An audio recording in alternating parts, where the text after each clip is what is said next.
You're in a meeting. Someone cuts you off mid-sentence. You don't raise your voice. You don't argue. You just stop talking and wait. 3 seconds later, they apologize, unprompted. Nobody in that room, including you, knows why. Now, compare that to what usually happens to you.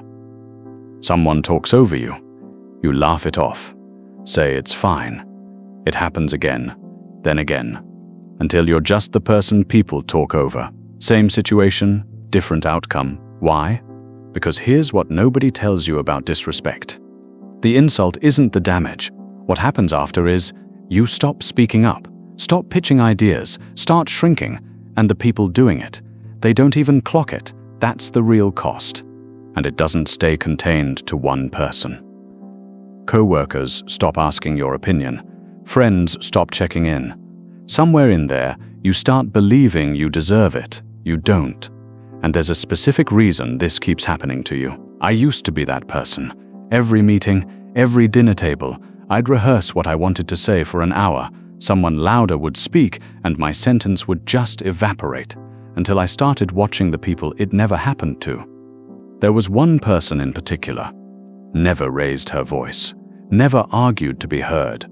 But when she spoke, the room went quiet on its own. Not because she was the loudest person in it, because of something underneath that. And once I saw it, I couldn't unsee it. So here's the question worth asking. What if untouchable isn't a personality? What if it's a setting, something you can switch on, not something you're born with? After months of watching this pattern everywhere, I noticed something. Disrespect doesn't happen to random people.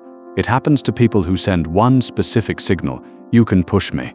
Nobody's born broadcasting that. It's learned, which means it can be unlearned. So here's what we're doing today.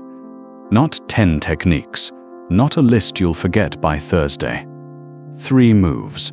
That's it. 3 things the untouchable ones do that you don't yet. Each one explains the next. Stack all 3, and something shifts. Move 1, they draw a line. And never apologize for it. Most people think boundaries sound aggressive. They're not a boundary, it's just the standard you hold for how you get treated. The moment you stop enforcing it, you've sent the signal. Picture the last time someone joked at your expense. You laughed, probably. Most people do, even when it stings, because laughing says, keep going, this is fine. The untouchable ones do something else. They pause, look at the person and say, that wasn't funny. No anger, no drama, just a line, drawn once. Here's the mechanism. What happens next every time? The other person backs off or doubles down, backs off. You just earned respect, doubles down. Now you know exactly who you're dealing with. Either outcome, you win because you stopped lying to yourself about it.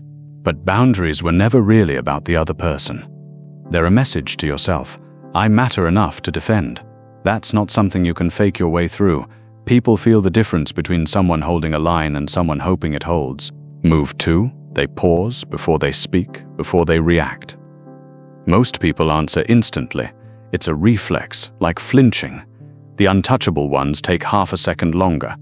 That's the entire move, half a second. Rushing to respond says, I need you to approve of this. Pausing says, I'm thinking, my words carry weight. It's not a power move, it's calibration. Choosing your response instead of firing one off. Remember that meeting from the start of this video? Someone gets cut off mid-sentence. Most people speed up, talk louder, fight to finish. The untouchable ones stop instead. They let the silence stretch. When they resume, the room is already listening because the silence did the work first. That's why the interrupter apologized to someone who said nothing at all. Silence creates tension. Tension forces attention. It looks passive. It isn't.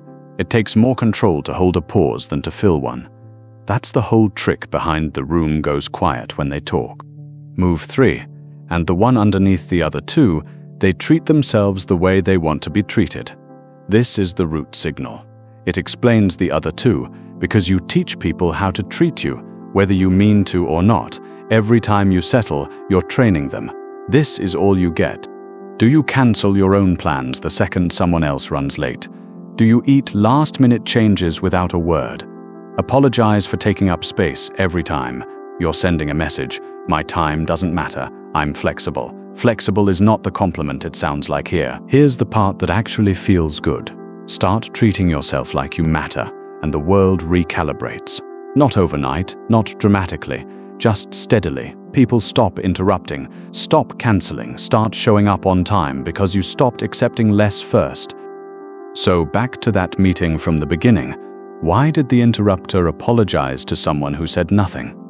Because the pause did the boundaries job without a single word. 3 moves, 1 pattern, boundaries, pause, self-respect, running at the same time, automatically. Here's the actual shift. Respect isn't given to you. It's enforced by you, not by being nice, by being clear about your standards, your time, your worth. Clarity isn't cruelty.